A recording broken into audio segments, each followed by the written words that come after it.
Iran's breakout time, which is the amount of time that it takes for Iran to enrich enough uranium for a single nuclear weapon, is now less than 2 weeks. It was more than 12 months when President Trump walked into the Oval Office.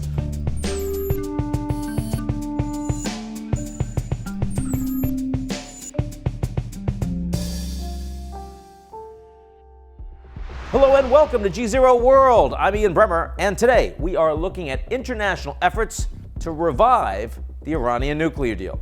After 11 months of complex negotiations, diplomats now say they are close to an agreement. Yet again, it would effectively breathe new life into a deal that was left languishing after the Trump administration's unilateral withdrawal back in 2018. But ongoing conflict in Ukraine involving Russia, one of the deal's key negotiators, has threatened to upend progress. I speak to the International Crisis Group's Iran director, Ali Vaez. He was recently in Vienna covering the talks. Then combating propaganda in the age of social media, how some people, yes, including celebrities, are trying to influence Russian public opinion. You have the true heart of Russia. But first, the Joint Comprehensive Plan of Action, JCPOA for short, it is the Iranian nuclear deal. Enacted back in 2015, the deal was aimed at limiting Tehran's nuclear capabilities in exchange for some sanctions relief for its badly battered economy. The world powers at the negotiating table included the permanent 5 members of the United Nations Security Council: the United States, the United Kingdom, France, China, and Russia, as well as Germany and the European Union. At the time, it was hailed as a major success by all parties, especially the Obama administration. They saw an opening with Iran as an opportunity to rebalance American power in the region. Joe Biden, then vice president, played a big role in selling the idea to Congress.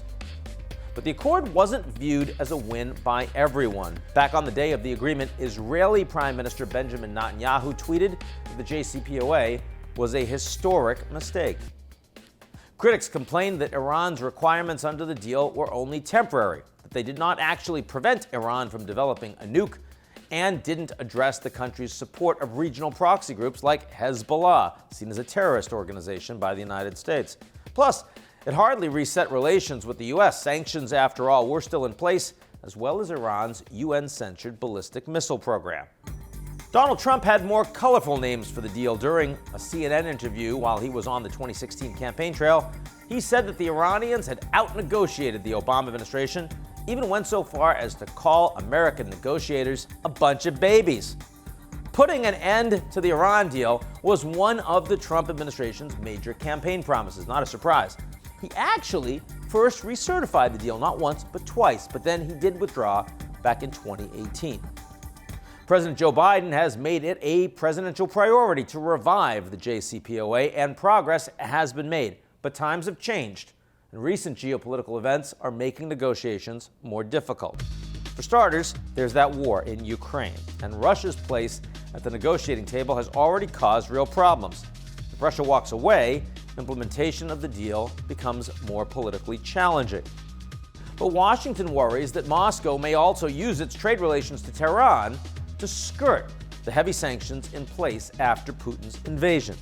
And then there's the global oil crisis, an event that gives the Iranians more leverage over Washington.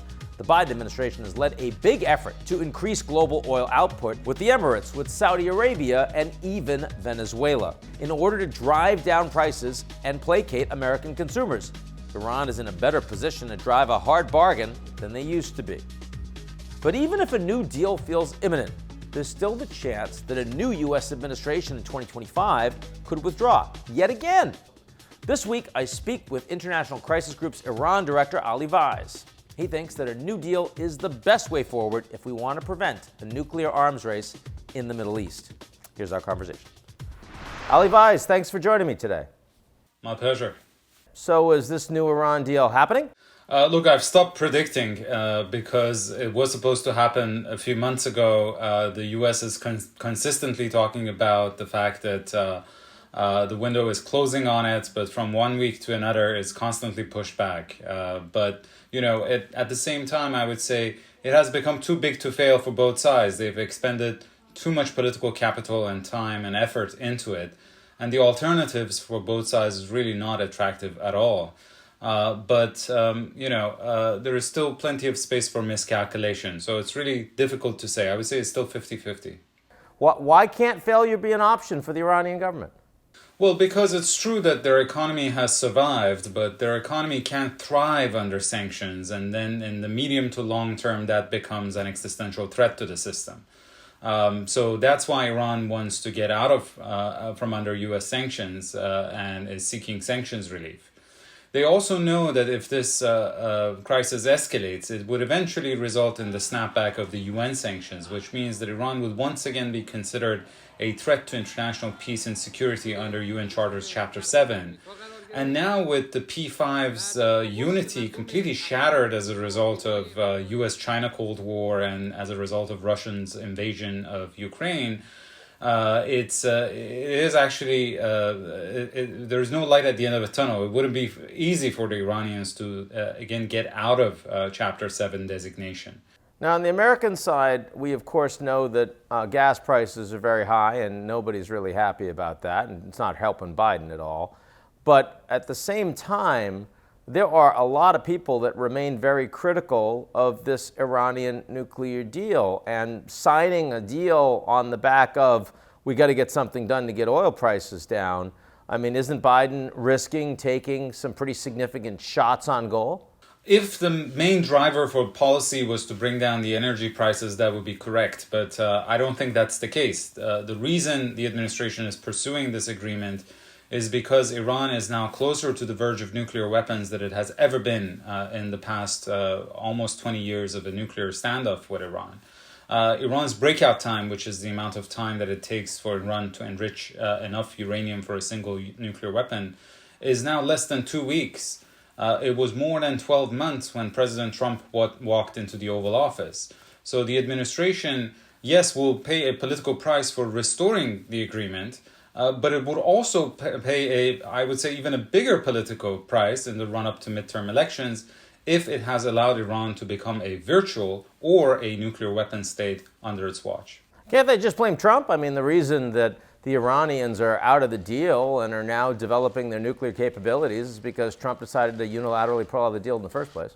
Well, they can and they will, but the reality is that they've been in power now for almost a year, and if they fail to restore the nuclear deal, it will be their fault. It will be under their watch, and they would be blamed of basically paving the ground for living with a nuclear-armed Iran, and that's not a good look for a democratic president.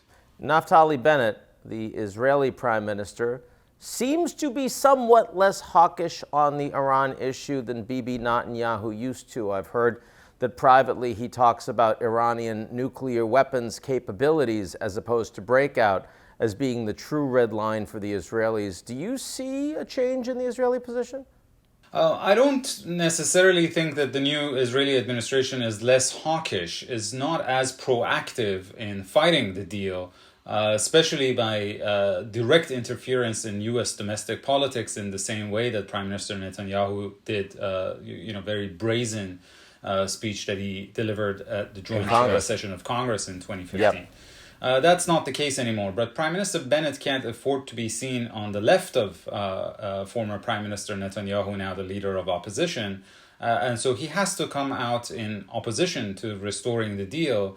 But the reality is that, as we have seen now by statements and comments by a lot of former Israeli security and military officials who served in the Netanyahu administration, they all now agree that a no-deal scenario does not serve Israel's interest. And in fact, Trump's withdrawal from the agreement in 2018 was a strategic mistake that has basically brought Iran to the verge of nuclear weapons. Which was not Netanyahu's position at the time that Trump decided to withdraw from it.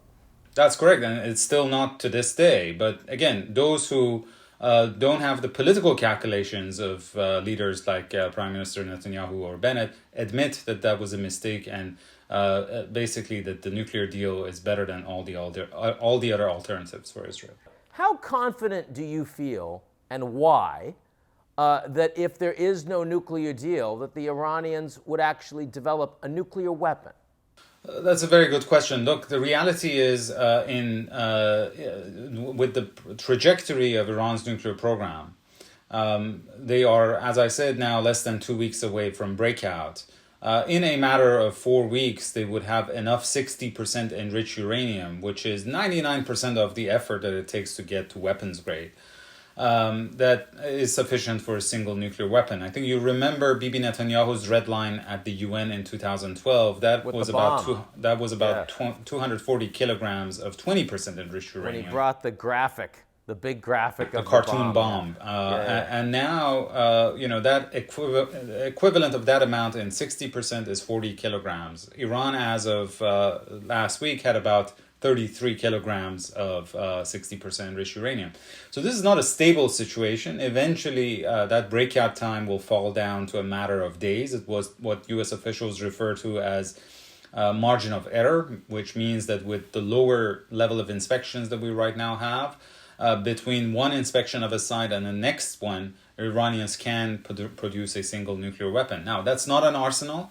That's not a deliverable and functional nuclear weapon, but it's too much of a risk, and I think it's too uncomfortable for Israel and the U.S.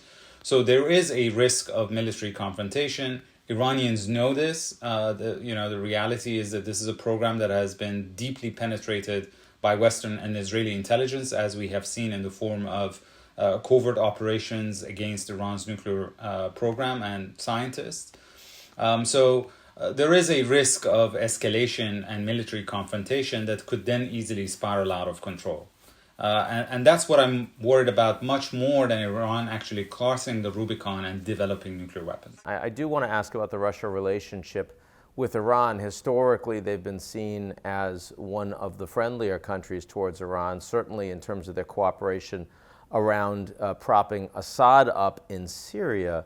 And yet the Russians came out not so long ago, just a couple of weeks ago, and said, we're prepared to quash any possibility of getting back into this Iranian deal unless you give us guarantees. How's that viewed in Tehran, and how much of a spanner in the works do you think that the statement by Lavrov, the Russian foreign minister, actually represents? The Iranians were definitely surprised by it. They asked for clarification from Moscow, and they were disappointed.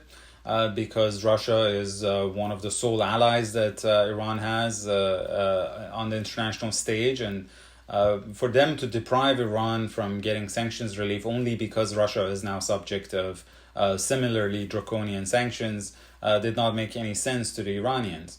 My own guess is that this was a Russian tactical gambit to see if they can leverage the nuclear deal with Iran, to which they are a major stakeholder and a guarantor, as a way of punching a hole in the Western sanctions regime against Russia. When it became clear that that's not going to happen, and when they realized that there was a popular backlash in Iran against Russia, they decided to walk back these demands. And in a matter of weeks, the Iranians managed to convince Moscow to back off. So you've told me at the beginning of this discussion that you're sick of making predictions on all this, and I get it. But having now heard all of your views on what's going on around the deal, it seems to me that if you had to make a call, you'd say you think it's going to happen. Well, again, I think because the alternatives really range from unattractive to outright ugly for both sides, and because they have invested so much into this deal that has become now too big to fail, that the odds of success are higher. I would put them maybe at 60% right now. But there's still 40% chance of miscalculation because both sides believe that the other needs the deal more. And so is willing to make concessions on some of the remaining issues that, by definition, are the toughest ones that have been left to the very end. Ali Vaez, thanks so much for joining today. Absolute pleasure. Thank you.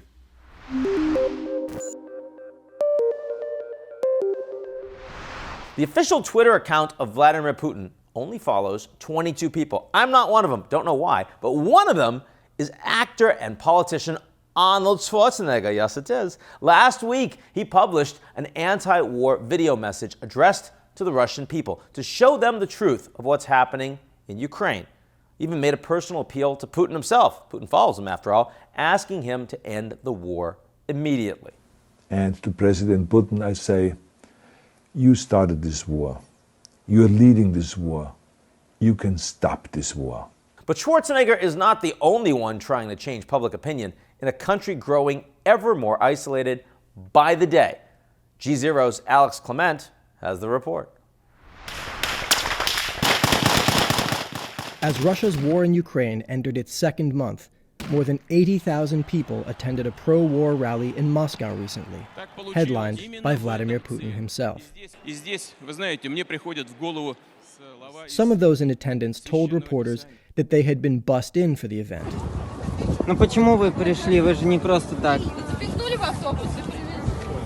But analysts at the Levada Center in Moscow, Russia's last independent pollster, say that 2/3 of the population do support Vladimir Putin's invasion of Ukraine. In a country where social media sites like Twitter, Facebook, and Instagram have been shuttered since the start of the war, state television dominates and controls the message.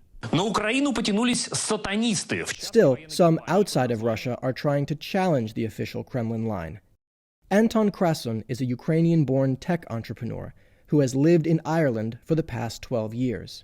He created a platform called callrussia.org, which connects volunteers to a database of more than 40 million publicly available phone numbers in Russia. We want to appeal to human, feelings, like no matter what your beliefs are, everyone values human life. The things that are happening in Ukraine is not a special operation, is not a crisis, it's a war, and civilians are dying, children are dying.